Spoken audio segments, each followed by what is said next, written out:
for this will be the time that we can honor and appreciate our senior high school immersion partners. Unfortunately, Ma'am Helen cannot come because she's not feeling very well. So please bear with me as I am going to represent her to present to you and honor as well our immersion partners. Again, good evening to all of you.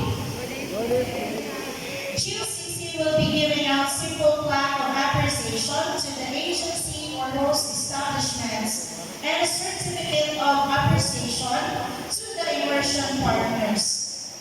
And aside from it, it is also a privilege for GOCC to also give out Holy Bibles to our dear host establishment. Amidst with us this evening is the representative of the Voice of the Martyrs Philippines, represented by Pastor Palomar Gregorios Paduliha, I'm sorry. So with that, as we are going to present our plaques and certificates, I would like to request our school administrator, Pastor Orlando R. Rabe, and Pastor Palomar Paduliha to be on stage.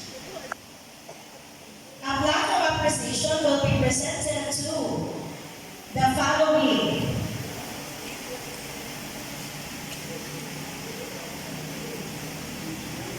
Brilina Osmeña Christian College Incorporated, Eastern Barangay Arvin Colacio Street, Ilocos, Leyte. With our greatest appreciation, we hereby honor and thank local government unit of Inupacan, Leyte for in recognition of your commitment to accommodate our grade 12 students and in providing exceptional immersion experiences that have enriched their learning opportunities. Given this 10th day of May 2024 at Brilina Osmeña Christian College Incorporated, Ilocos, Leyte. Signed by our school administrator, Pastor Orlando M. Rabe, and School Principal, Mrs. Neta V. Belino.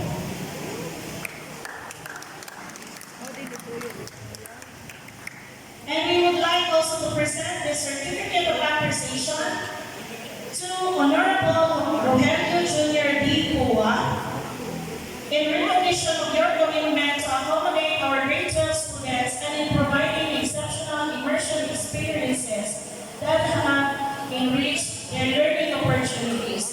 Given this 10th day of May 2024 at Brilina Osmeña Christian College Incorporated, Ilocos, Leyte, signed by Mrs. Eleneta V. Vallejo, School Principal, and Pastor Orlando M. Rabi, School Administrator.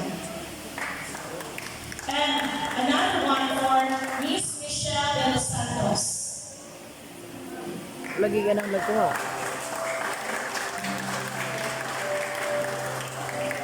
We would like to call our student immersionists for Inupacan LGU to have the photo.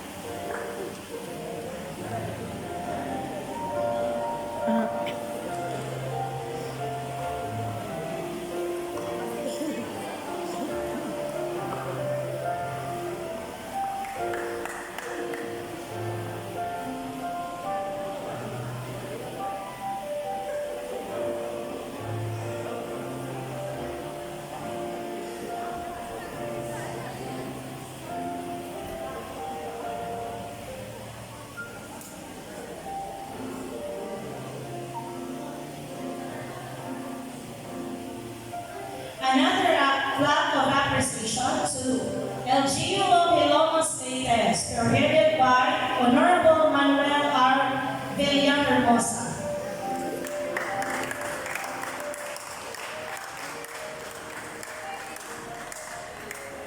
And the following certificate of appreciation to Mr. Albert S. Roa,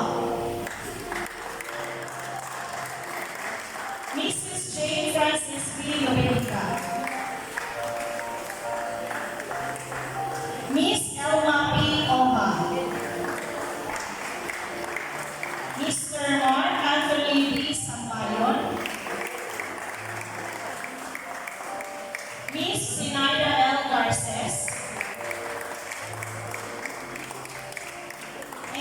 Mr. John Mar L. Arabes.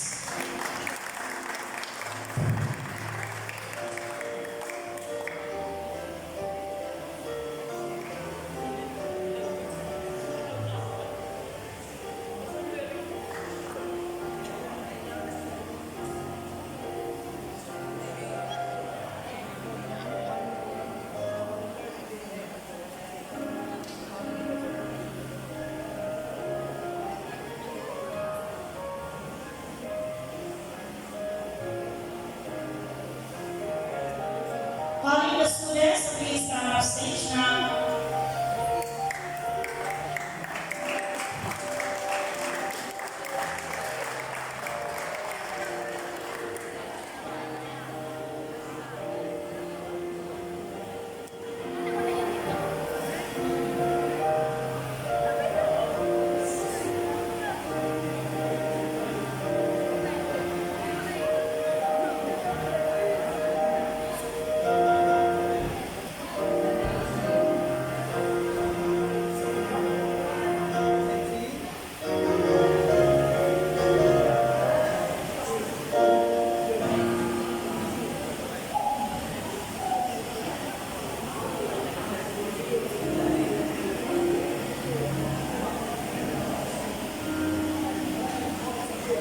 Another plaque of appreciation to Prince Hyper Marty Lomos.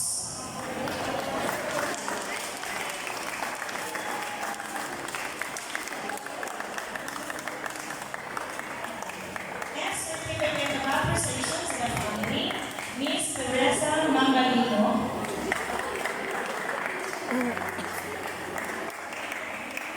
Mr. John Michael Corbin. Miss Rose L. Monito.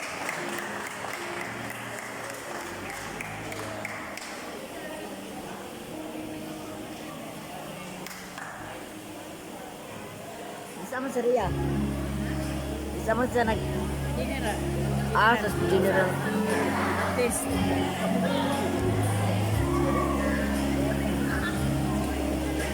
Pag silang may dito sa...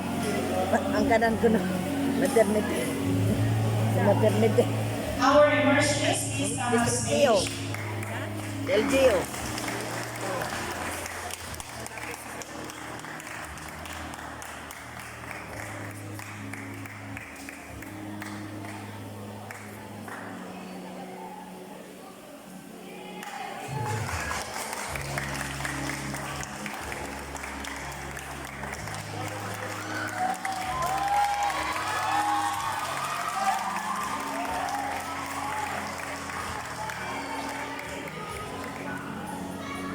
Another plaque of appreciation to Oxy Hilomos.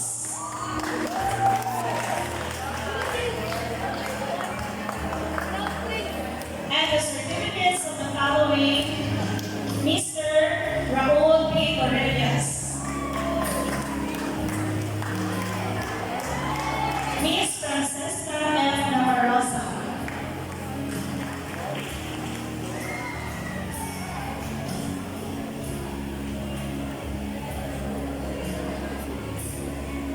Sarap sa day. Bisita na day. Pero ito mga tao natin.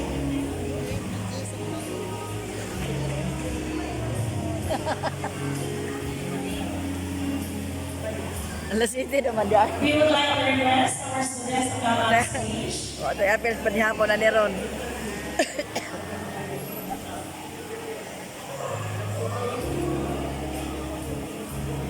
Tulo na lagi sila.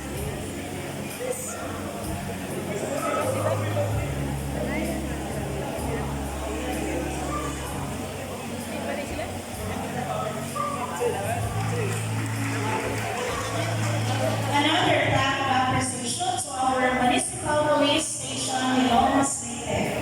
And a certificate of appreciation to our police major Ambrosio V.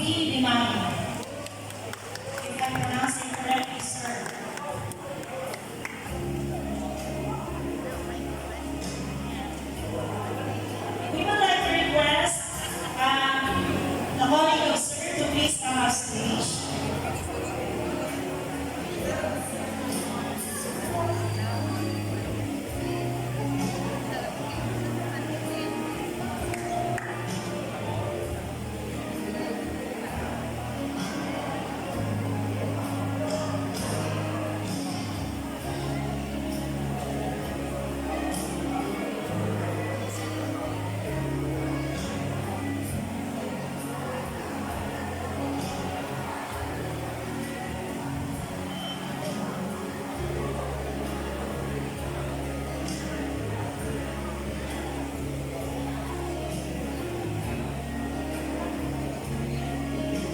Isa man na, We would like to mayor request na? our students to please come on stage. Mayor na?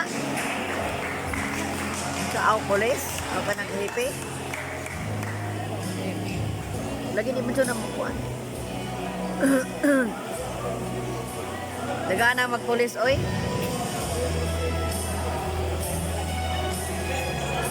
Nag-arbi, oy.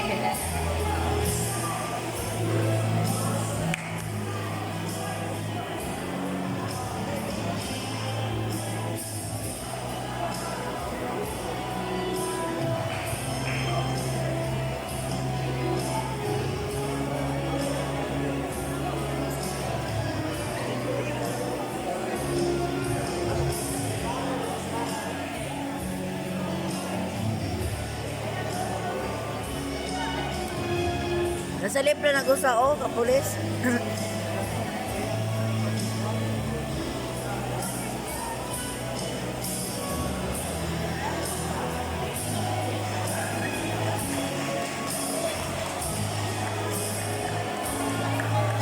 Nasa liplan si baby. Another plaque of appreciation to VGJYN Enterprises.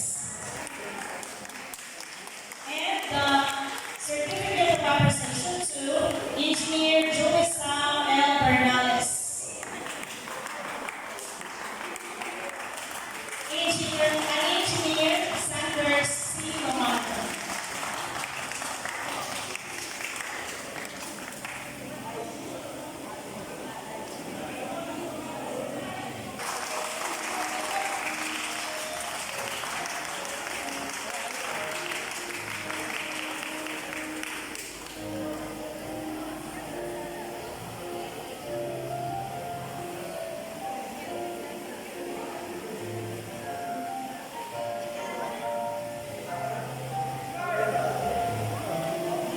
And the last, but certainly not the least,